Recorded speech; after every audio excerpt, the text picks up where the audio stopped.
ছট পূজায় তো আমরা প্রতিবারই যাই, কিন্তু এইবারের মতো মজা হয়তো কোনোবারও করতে পারিনি। তো কি মজা করলাম এই ভিডিওতে সম্পূর্ণটা শেয়ার করছি। So hello everyone, welcome my new blog video. তো দেখো, ছট পূজাতে যাওয়ার জন্য কিন্তু সেই ভোরবেলা উঠে স্নান টান কিন্তু সেই নিয়েছি, কিন্তু প্রচন্ড পরিমাণে ঘুম পাচ্ছিল। কিন্তু যখনই সাজুগুজুটা কমপ্লিট হলো তখন অটোমেটিকই ঘুমটা চলে গেল, কারণ আমার চিন্তা ছিল যে ওখানে গিয়ে অনেক ফটো ভিডিও করতে হবে, না দেরি করলে হবে না, তাড়াতাড়ি করে যাই। অভিক তো আগের দিন রাত্রে আমাকে বলে শুয়েছিল যে মা আমাকে কিন্তু ডাকবে ভোরবেলা, আমি কিন্তু যাবোই ছট পূজায়। তাই আমি রেডি হয়ে ওকে ডাক দিলাম, আর বিশ্বাস করবেন আমি একবার ডাক দিতে ও উঠে গিয়েছিল। তো সবাই রেডি হয়ে নিচে নেমে দেখি বাইরের অবস্থা দেখো, এখন বাজে ভোর 4:30। দেখো চতুর্দিক অন্ধকার, কিন্তু এই বছরের একটা দিনই দেখো রাস্তাঘাট কিভাবে জমজমাট, এই ভোরবেলাতেই এত জমজমাট থাকে।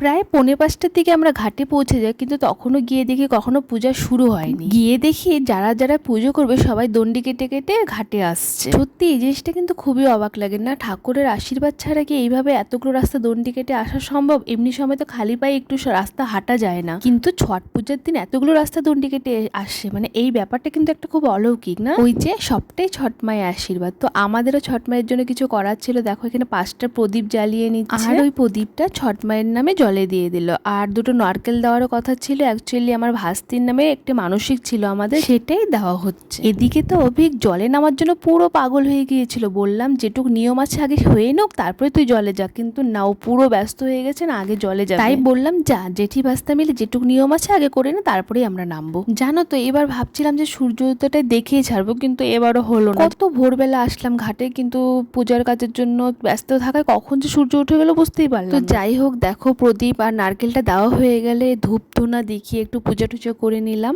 আর ঠাকুরের কাছে মন ভরে প্রার্থনা করলাম যে ঠাকুর সবাইকে ভালো রেখো। তারপরে সব ব্রতীদের এক এক করে সিঁদুর পরিয়ে কুলোর মধ্যে দুধ জলটা ঢেলে দিলাম। তাও তো এবার ঠান্ডাটা নেই, প্রতিবার কি ঠান্ডা থাকে, আর সবাই স্নান করে জোরহাত করে দাঁড়িয়ে থাকে আর কি কাঁপতে থাকে, সত্যি খুব খারাপ লাগে ওই সিনটা। এবার পুজোটা এগোনোতে কিন্তু এই জিনিসটা খুবই ভালো হয়েছে যে ছট পূজাতে এবার ঠান্ডা নেই, ফার্স্ট বার মনে হয় এরকম হলো, তাই না?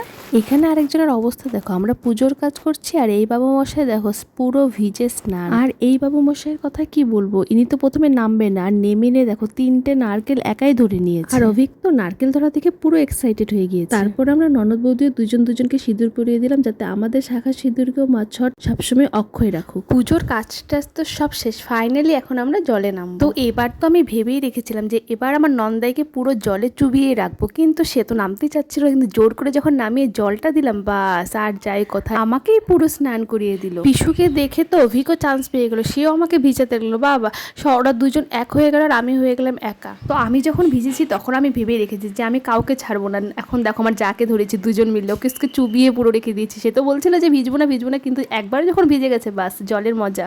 জলটা কিন্তু এরকমই বলো, প্রথমে কিন্তু নামতে ইচ্ছা করে না দেখে, কিন্তু একবার যদি নামা হয় তারপরে কিন্তু আর উঠতে ইচ্ছা করে না, দারুণ মজা লাগে। একমাত্র এই ম্যাডামই শুকনা ছিল, কিন্তু আমরা সবাই ভিজেছি, তুই একা শুকনো থাকবি না, তাই দুই মামি মিলে দেখো ভাগ্নিকে পুরো চুবিয়ে দিয়েছি, সেই মজা করলাম। পাশে আবার ডিজে বাজছিল, তাই একটু নিচেও নিলাম। আমরা এদিকে মজা করছি আর ওদিকে দেখি ঘাট পুরো খালি হয়ে গেছে, সবাই পুজো টুজো করে বাজেই চলে যাচ্ছে, আমাদের হোশই নেই। তাই আর দেরি করে লাভ নেই, আমরাও বেরিয়ে পড়লাম। আর ঘাটের সামনে দিচ্ছিল খিচুড়ি, দেখো আমার যা নিয়ে নিল, এটা নিয়ে নিল ভাস্তির জন্য, ভাস্তির খিচুড়িটা হবে, কিন্তু আমরা নিই, আমরা নিব আমাদের বাড়ির সামনে একটা দারুণ খিচুড়ি দিচ্ছে সেখান থেকে। বাড়ির সামনে গিয়ে দেখি খিচুড়ির জন্য সেই লম্বা লাইন লাগিয়ে গেছে, কিন্তু এখন আর দেরি করে লাভ নেই, দেরি করলে আরো দেরি হয়ে যাবে। তাড়াতাড়ি দাঁড়িয়ে গেলাম লাইনে, আসো যা খিচুড়ি নিয়ে চলে গেলাম বাড়িতে এসে সবাই মিলে বসে খিচুড়ি খেলাম আর অনেক গল্প করলাম। ছট পূজার গল্পটা এখানে শেষ, দেখা হচ্ছে আবার অন্য কোনো গল্পে। আর হ্যাঁ, ভিডিওটা কেমন লাগলো অবশ্যই কিন্তু কমেন্ট করে জানিও।